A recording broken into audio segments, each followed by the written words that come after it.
and it's because our food is making us sick, frankly. And of course, food's basic purpose is for us to thrive, and yet we've ended up with a food industry producing products that, if eaten as intended, will make you sick. And it's not only that Americans have the shortest lifespans amongst all the wealthiest 20 countries, our kids are sick.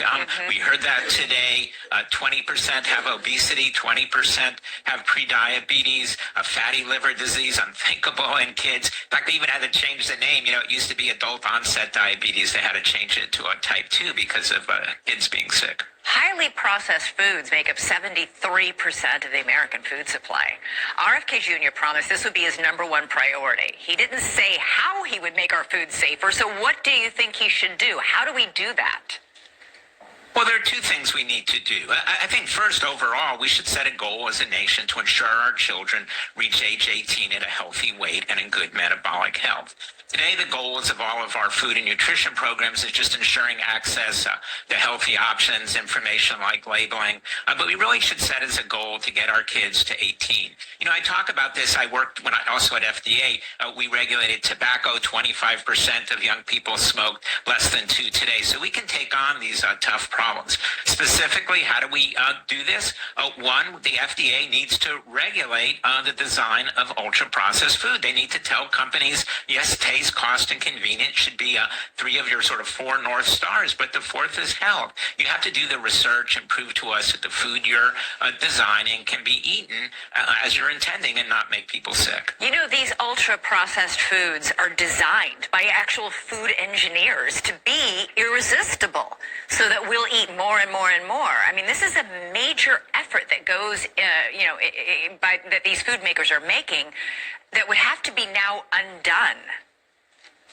Well, back in 1990, obesity there wasn't a single state in America that had a 15% obesity rate, and the child rate was much lower than that.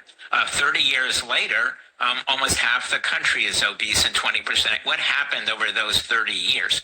And what's happened is we went from eating food, mostly grown with minimal processing, to food that are really industrial formulations by company. It's not inherent that man-made food should be bad for you. I think someday, not now, but 100, 1,000 years from now, if we do the science, we'll need to be able to make man-made food that we thrive on. But today, man-made food is synonymous with food that makes us sick because they're being designed just to make companies more money. They're not really being designed so that we will thrive. But we even hear, the flour that we use, that we buy in a store, that goes into everything, much less the corn oils. It's not just the food manufacturing plants that are making this food unhealthy. It goes back as far as the farms and what we are giving our cows and our sheep and our pigs in terms of hormones. I mean, Europe has a ton of this stuff banned. Why don't we in the U.S. have this banned? Well, food companies are powerful, and we have a political system that enables them to translate that power into votes.